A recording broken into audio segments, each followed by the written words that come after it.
राधे सभी को, आपका स्वागत है हमारे न्यू ब्लॉग में। ये देखिए हम खड़े हैं अपने घर के बाहर और रास्ते में चल रहे हैं। ऐसे में तो चलते चलते आजकल ना, आपको पता है ना, मैं न्यूज़ भी देख रही थी, उसमें मैंने देखा कि वहाँ पर पता चल रहा है कि आज भी दहेज प्रथा को बढ़ावा दिया जा रहा है। आज भी दहेज को पता ही नहीं क्यों लड़कियों को जला के मारा जा रहा है, समझ नहीं आ रही है। इतना बदलाव आ गया है जीवन में, लेकिन लोगों को अभी भी समझ नहीं आ रही है।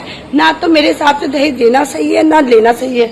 आंटी जी, आप एक बात बताइए, अभी एक न्यूज़ देखी थी मैंने कि दहेज लेना और देना गलत है। आपको भी लगता है कि दहेज लेना और गलत है, ये सही है?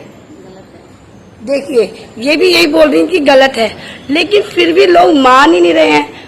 मतलब मेरे समझ में नहीं आती कि लड़कियों को लेकर आते हो कि आप जला के मारने के लिए लेकर आते हो कि उनसे क्या चाहते हो आप लोग।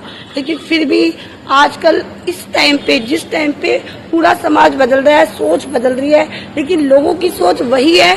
दहेज, मारुति कार, चाहे लड़की का कुछ भी हो, लड़कियों की कोई फीलिंग नहीं है। आपके पूरी मन से सेवा करिए। फिर जब लड़कियां आपको पुलिस केस करती है, आपके खिलाफ आवाज उठाती है, तो आप कहते हो कि कैसे संस्कार वाली लड़की आई है हमारे घर में। अरे संस्कार आप ही तो बढ़ावा दे रहे हो। जिस चीज के लिए वो मना कर रही है, गलत है, उसको आप बार बार बोलोगे तो बंदी क्या करेगी? वो पुलिस में कंप्लेन ही तो करेगी। फिर कहोगे कि क्या सिखाया है तुम्हारे घर वालों ने? यही सिखाया है कि अपने लिए आवाज उठाना। हर एक लड़की को ये चाहिए। आज के जमाने में हर एक लड़की को ये सीखना भी चाहिए। ये जो सिखाते हैं ना, सिलाई, कढ़ाई, बुनाई, अब ये सोच बंद कर दीजिए। अब ये सोच होनी चाहिए कि लड़कियों को क्या सिखाया जाए। लड़कियों की खुद की आत्मरक्षा करना सिखाया जाए कि लड़कियों को कैसे सेफ रहना है और किस तरीके से गलत के खिलाफ आवाज उठानी है। लेकिन कुछ लड़कियां अभी भी चुप है।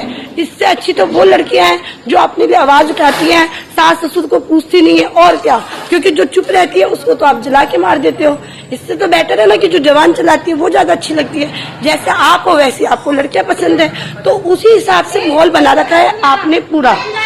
तो ये चीज बहुत गलत है मेरी नजर में। तो क्या आप लोग भी अगर मेरी बात से एग्री है तो कमेंट जरूर करना। और अभी मैं किसी और को भी ढूंढती हूँ इस बारे में पूछने के लिए कि क्या मैं सही हूँ या गलत। हमारे पड़ोस में भी बहुत लड़कियां हैं, ये देखिए यहाँ पे भी है।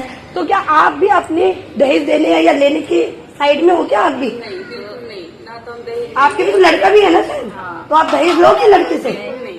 ये देखिए, कुछ समाज चेंज हो रहा है, लेकिन कुछ समाज आज भी आप देख रहे हो कितने केस हो रहे हैं। आप न्यूज देखिए,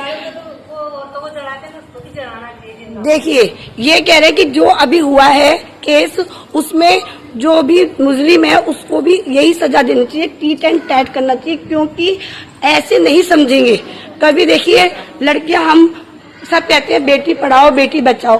किस तरीके से बेटी को पढ़ाएं बचाएं? इसलिए कि जो आजकल रेप हो रहे हैं वो होने के लिए हम बेटी को पढ़ाएं बचाएं। बेटी को डॉक्टर बनाया था, वो केस हो गया। अभी आपको पता है फिलहाल में एक केस हुआ है। तो अभी मनीषा के साथ क्या हुआ ये आपको पता ही है। तो मैं ये समझ नहीं आती हम बेटी को क्यों पढ़ाते हैं? इसलिए कि ये सारे कर्म कांड उनके साथ हुए। अरे बेटों को कंट्रोल करो, घर में रहना, 10 बजे के बाहर नहीं निकलना। लड़कों को सिखाओ, लड़कियों को मत सिखाओ कि 6 बजे के बाद बाहर नहीं निकलना। लड़कों को सिखाओ, जब लड़के घर के अंदर रहेंगे तो लड़कियां खुद ही सुरक्षित रहेंगी। यही बात होती है। समझदार को इशारा काफी, अगर आप समझेंगे तो बेटर रहेगा। तो नेक्स्ट ब्लॉग में हम आपसे मिलेंगे। Bye bye guys, bye bye.